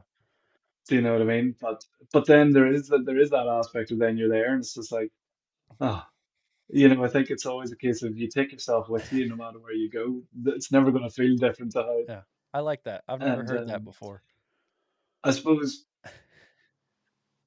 yeah, I definitely had a little bit of that when I moved to my new yard, and it was great. And then it's just the every day Yeah. of it, and you're like, oh, but I think it's difficult when you're not in a competitive industry, in terms of like, you don't have competitions to aim for or goals that way, to really have goals in the Hmm. equestrian industry, if that makes sense. Um, so for now, my goal is just to see if I can just get just that steady flow of client horses, to make the yard as efficient as possible, to try and sort of get a little bit more work-life balance and yeah, just see where it goes. And, you know, if opportunities comes up, I'll try and take them where I can and Yeah. just see where it goes. Ultimately, I'd really like to buy my own place. So I suppose that is the next big goal is getting the money together to be able to do that. And I think it would be kind of exciting to like what you're doing now, put in an arena and Yeah. stuff like that there. I think Yeah. that's where I'd like to get to have it Yeah. at home. That's awesome, man. Yeah. That's great. So speaking of work-life balance, what does it look like right now for you? Do you have any days off? Um, this year, I've started taking a day off a week and having someone do the yard for me. But the past few weeks, that's kind of gone up the wall because I had horses coming and going on the weekends and Yeah. lessons and things like that. So it's kind of crept back into working 7 days a week. But yeah, I mean, I find if you take a day off a week, you feel much better for it. Yeah. Hmm. Like no horses, and you come in on Monday. And it's just even working through the week, knowing the day off is coming. It's like it gives you a little bit of, but when you're just doing the 7 days every day, it's like, yeah, it's hard. It's hard to find motivation, I find, when you don't take a day off. Yeah. So what are you using your day off for? Well, it's just coming up my 1 year anniversary next weekend with my wife. And so if we have a day off, we might go somewhere and do something. It doesn't tend to be it's just a bit of time for us to hang out for the most Yeah. part. Yeah. Oh, that's good. That's great. Hey, and I'd congratulations. quite like That's to awesome. I'd quite like to get into golf. Oh yeah. Man, be Yeah. careful, my friend. Yeah. That's a dangerous game to try to dabble in. Have you played golf much? I played little bits, yeah. I played a little bit last year and it's like, geez, I could get into this. Yeah. Yeah. It's like something very addictive about it, Oh I don't man. know. Yeah, it does have a lot of similarities to horsemanship, doesn't it? In terms of the feel and timing and balance, but I just it's so addictive that I don't Mm. have time in my schedule or money to go No. play golf, but I know guys who do and they get pretty sucked in. Yeah. Yeah. So that could be that could be a goal, I suppose. Be able to have Yeah. one afternoon a week where Your I'm playing financial golf. goal is be able to play golf. That's a good financial goal, honestly. Yeah. Yeah. We joke about that stuff all the time. Yeah. Like Ben and I, like you said, we saw each other this week. I told him, you probably may or may not know what this is, but I told him one day my financial goal is to own a Toyota Tacoma. I don't know if they have Toyota Tacomas or even Toyotas where y'all are at, but No. yeah. Got So a Toyotas, but not Tacoma is kind Tacomas. I of don't know like, what that is. by American standards, kind of like a little truck, right? And it's like a lot of kind of real Mm. outdoorsy, like hunters and backpackers and like kind of outdoor guys have them. But if you really get down to brass tacks and look at the numbers, like you can't really use a Tacoma. Like no one has a Tacoma as like their farm truck, right? Because it's just not like there's other things at better Yeah. price points you can buy. So it's almost like turned into a luxury vehicle, even though it's an outdoor vehicle. And I told Ben, I was like, if you ever see me drive up in a Tacoma, you'll know, like, wow, Joe must have every other vehicle he could ever need because there's real no purpose for them. But Yeah. like every now and then I'll like rent a Yeah. car and get upgraded, and I've driven a couple like through that, or like I know some friends that have them. I'm like, man, this is a fun truck, and I love the truck and it's great, but you could never get it to pencil out for like real Serves no world like purpose. utility. So that's Yeah. that might, I don't know, that may or may not be farther down the line before getting to golf on Sunday afternoon, but Yeah. yeah, that's one of my financial goals Yeah. is if you ever see I me think drive up a Tacoma, you'll be like, wow, Joe's doing well for himself. Yeah. he's made it. He's He's made living the dream. it. Yeah, absolutely. Cool, man. Well, Yeah. yeah, this has been fun. Ben, you got any other questions for him? Well, I was gonna ask, I know Europe's been going through some turmoil and stuff like that lately. That's more been the Mm. farmers, as I've heard. But I was just wondering if your area your part of the world? Is it pretty quiet? Is everybody just kind of getting along, or do you see any unrest, or just how's your little village doing? Um, I suppose it's been a pretty tough winter. Like we haven't had a week since August where there hasn't been a substantial amount of rain. Mm, Um, so I mean, this year's there's going to be real like food production problems and stuff this year because I mean, crops that should be in at the moment just aren't. And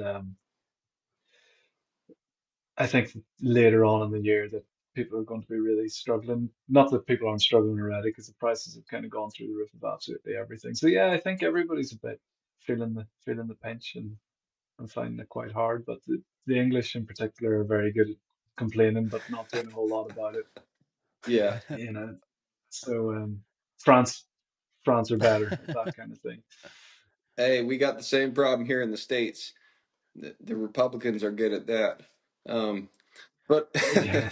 but over there, okay, so here's a more narrowed down question for you, because I don't know how, like, how politically or civically active you are, but in terms of being a horse professional in your area, is there any laws or things that you're kind of watching as a horse professional that you're kind of hoping for, or kind of worried about, or anything going on in your country and the government that could affect your business or your livelihood going forward? Or do things look pretty smooth for you?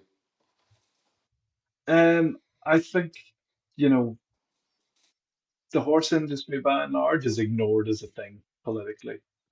So I don't think there's any specific laws that are going to come in that are going to Okay. affect the horse industry like that. But we are going to have a general election this year, and there will be a change of government almost certainly. So I suppose, which is no bad thing by any stretch. But I suppose with the change of government, it's going to come a change of laws, and I suppose the only thing is there'll probably be new laws as to how businesses are going to be run and taxed and things like that there that will probably affect me. But I don't I'm not worried about any of those sort of changes coming in. I think I should be relatively okay for now. Yeah. Well, I think, probably what causes me to I think ask it's you that coming. question is that as an American, we love our freedom. That's a big deal to us. And Joe and I, we've been born in a country that has a lot of freedom. So Undoubtedly. we probably take some of it for granted. But as you grow up and you become a business owner, or you do something a little outside the box like we do, you appreciate that freedom even more.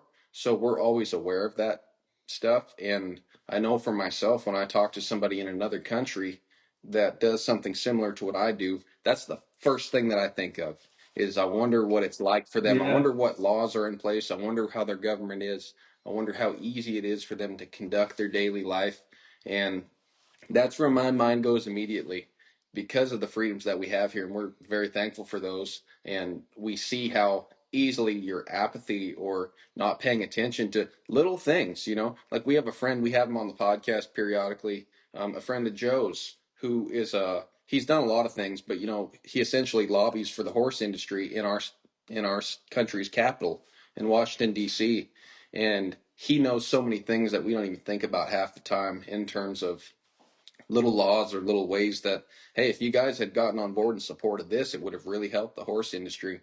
Or you could have, voted against this and it would have really helped. Um, mhm. so that's something I'm always looking at more and more, is like, what should I be paying attention to, and what things affect my life. Not so much like I'm going to go join this group and chant about that, some big broad issue that everybody's talking about, but oftentimes there's small things in your local community. And especially for us in the horse industry, there's little things we can support or be aware of that may affect our doing business, because we just talked about that. It's hard enough being successful in the horse industry. And so you really Yeah, want to have, whether it's animal activist groups, or if it's government laws, or sometimes it's things like here in the States. I don't know if you transport horses a lot, but here in the States, we move horses around a lot. And the Hmm. States also has a pretty thriving trucking industry, and you have something called hot shot haulers, which are guys who will haul freight with a pickup truck and a trailer.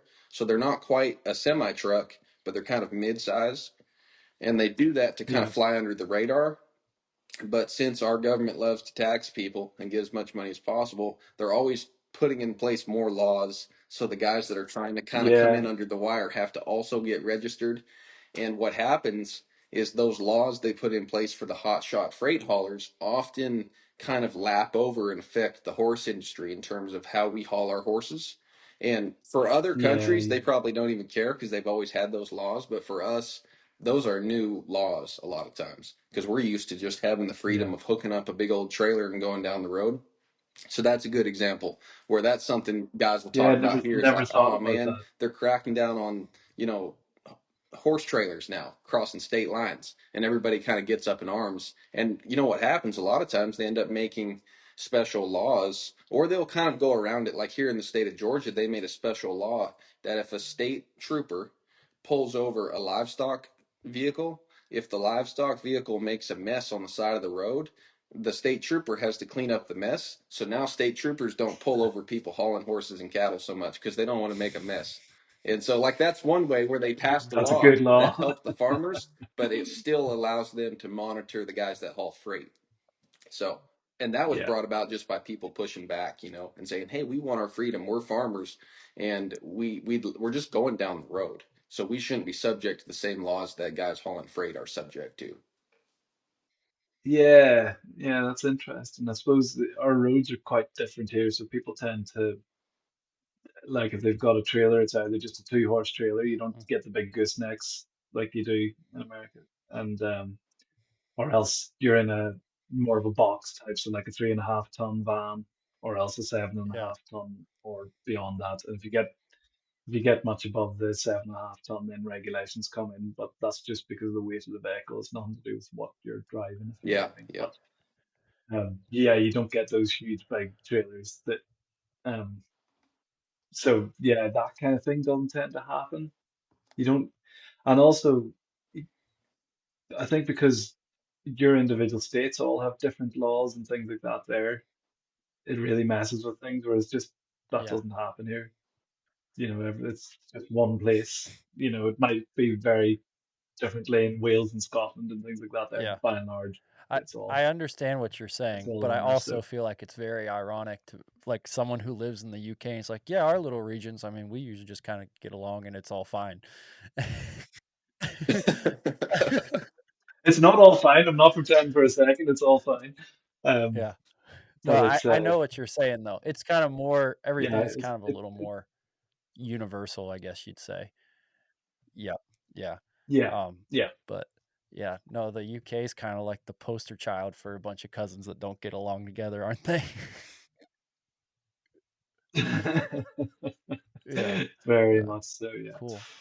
Those yeah, horse vans are cool though. That's right up there with the Tacoma where like I'd have for me living in the United States, like there are people who have those, but there's like no economic sense to like buy one of those as opposed to a pickup and a stock trailer or something. But if I ever made it and I could Mm. have like a little horse van to just like drive a couple horses around, I don't know, like across the county or something, that would be fun. Those things are cool. Yeah, this- Yeah. they're quite Well, handy. because They really are. you oh, I can bet. move, But 3, 4 horses, but you're not the length of like a truck and a trailer, right? So they do seem yeah, and you get converted vans. So like a Sprinter is just be converted into a horse box. They just toughen up the floor and stick a door on the side of it so you can man, put the horses in. And y'all are that's wild. as long as it meets the regulations. That's cool. Wow, that's crazy. But yeah, Yeah, I guess on the flip side for Damien, if he ever bought a big gooseneck stock trailer, that's when you know that he has all the I money would he love wants one. because that I thing's would love one. completely useless Yeah. where you are. Because I've driven on your roads and I don't Yeah, think you could make it to town and back with our trailer hooked up to a truck. no, Just the amount of little turns and stuff, it'd be crazy. yeah, not in a gooseneck. I know what you mean. No, not But a bit. Yeah. I would love one. Cool. Yeah. Well, man, I think we could keep chatting for the rest of the afternoon. I need to go ahead and go ride three Mhm. more before the end of the day and Yeah, no do a few worries. more things like that. But man, it's been really good getting to know you and hearing a little bit Yeah, about your Andrew, life thanks and for your having me journey on. so far. Yeah. Yeah, no, thank you So, for having me on. It's been Ben good and to I, we chat. see the numbers. We do have, obviously, because you're one, but we have multiple UK listeners. So if there's other UK listeners, yeah, Oh, we've that's got a interesting. decent Yeah. presence there. Actually, it kind of surprised us too.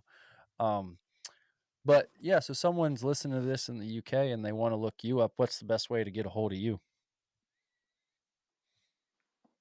Uh, Probably just my Facebook page. Um, Damien McNickle, horse starting and training, but that will change shortly apparently. So, Gotcha, but yeah, you can gotcha. just find me on And you Facebook. said you're in That's like the where York area. most of my stuff comes in. Okay, Hmm. okay. Well, So North if Yorkshire. someone out there is in North Yorkshire and you have a problem with your horse, give Damien a call. He's the guy for the job. No, Yeah, thanks for the You boost. bet. I'll share the podcast so you might get a few more absolutely. UK listeners. And actually, Damien, we'll have to send you one of our hats here. We've got these on the move ball caps, and we like to give them out to folks who've been on the podcast. But we're starting to ease back on that. We don't want to lose money just giving them away to people. However, because you're in the UK, that might be a good flagship move to have you Oh, sporting an on perfect. the Yeah, move hat. So we'll get one of those sent to you. We'll just, Absolutely. I'll wear it with if pride. you get a chance, send us your address, and we'll ship that over to you. So Yes, awesome. sounds good. you Thank you bet. very And much. any of the rest of you Hanyakers listening, you have to pay for them. But same thing, send us your address and some money, and we'll send you one, and that'll help us do more of these podcasts with folks like Damien and everybody else. Absolutely. So, all Yeah. right. Well, No, don't hang up, but we are going to stop recording. Thanks, everybody.